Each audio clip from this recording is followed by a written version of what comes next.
decided to do a series on the people that are coming up with new ideas that maybe shape an industry, new to the market, something fresh, something, how to get it out there and how to sell it, how to make it a viable business. And so, Joe, can you tell us a little bit about what qualifies you and I, what qualifies us to talk to people about this? Well, I don't know. Maybe 30 some odd years of real estate experience that led to I was an agent, and then that went to kind of moving out from Maryland to here, an agent, and then met someone in the business community, and we started an agency, and that was my first dip in owning a business, not going out on a limb with a brand new idea, but pretty much doing what other cookie cutter examples of other successful real estate companies. We went out and found the best practices and put them in place, and we did that for about 8 years. And during that, put together the internet was really big and happening. And 1999, how old are we? And then, I'm trying to figure out ways to harness this, and documents were very much prehistoric. Now you think about delivering a document package. Why would we do that now? But we were part of kind of the swell of getting online and documents attached to emails. And we went from faxes. So I think we were kind of not the cusp of, but part of the change from, it was legal to send a document through the fax machine. Now it's legal to do DocuSign. That wasn't even a thing when we started. So we had an idea. I had an idea with a fellow business partner, and it was in the business we're in, but we changed the business. We got documents online. So the old way was to deliver them, have everybody sign for security. You got them, I had them, you have them. And that was your paper trail when everything became easier for the industry, but very hard for us to put together, as we found out. And when you sit in front of the series that you're going to see, the number of episodes we're going to put together, it's going to be bewildering to invent your business structure when you might not know business too well. I mean, you might not, you don't want to go to college and take a business degree. You don't really need it. You're going to learn. You could take a business degree and you're going to still learn business by doing it. That's my opinion. So I don't care where you graduate from. I don't care. You still have to negotiate business. But I would say that kind of qualifies us from the aspect of we've been there. I've been there. You joined on 11, 12 years ago. Yeah.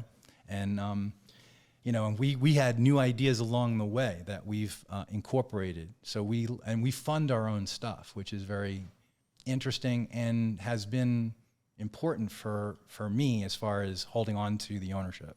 So can I add to what you've said? Sure. So I appreciate that you're just focused on the real estate side and then the Get Docs Now side, but there's also what some people might realize is that before GDN, there was a marketing company or marketing idea that was also developed, built, sold.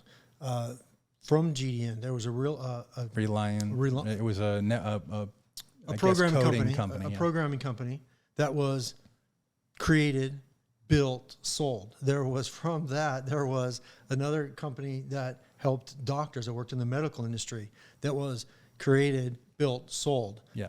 And so, there's been several things that it's not just this one or two things. You have several experiences where you've been through this groundbreaking process. Right.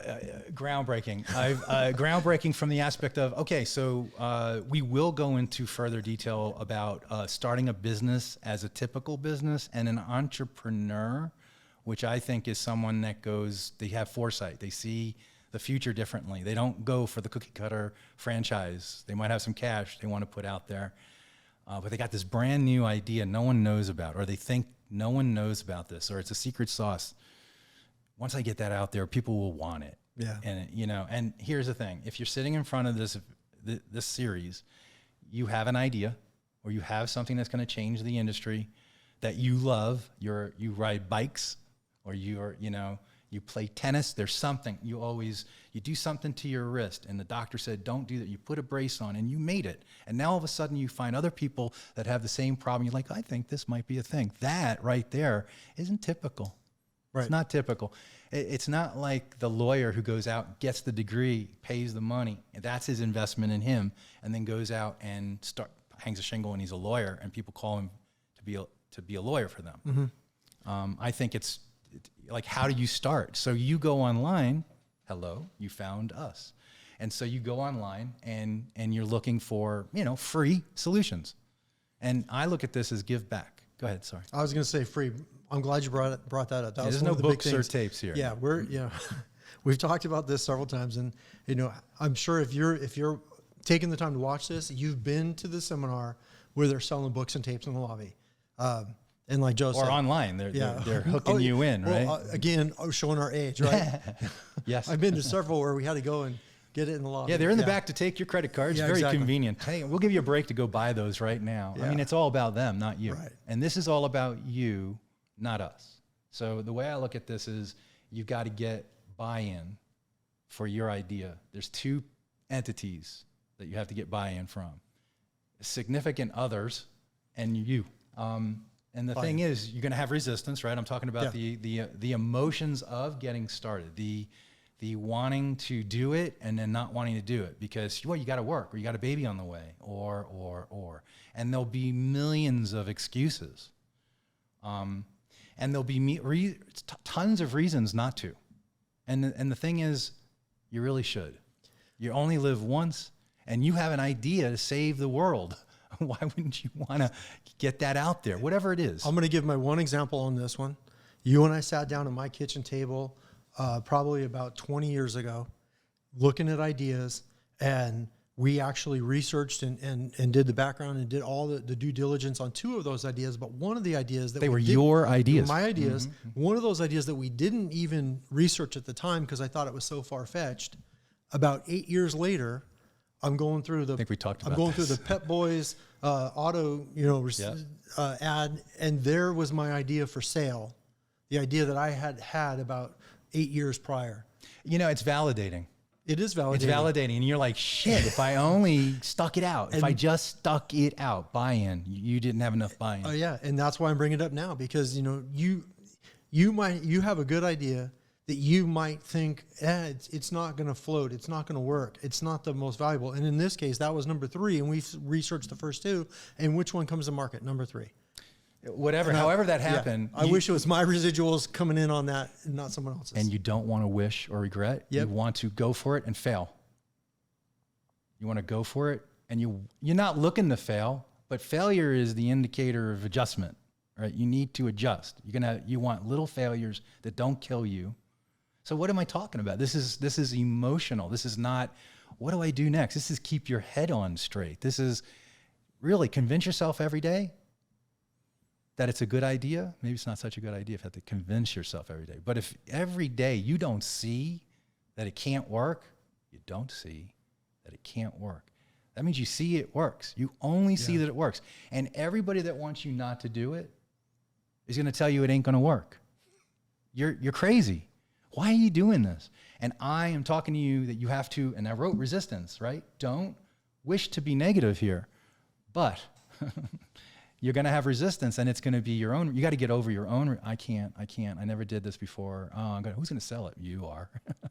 You're going to start selling it to the very first people you want money from. Why? Because I need a lawyer, and he charges $2,500 to incorporate. I'm not in episode 3.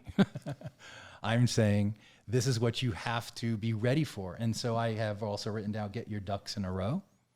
It's going to show everyone your commitment, which decreases they might still resist it, but they can't fight you if you've got your ducks in a row. So all I want to do, and what I think we want to do, is to help you keep on course. Don't let things pull you off course, and stay convicted. We're here. We want to be here with you and help you through the journey. Let's get started.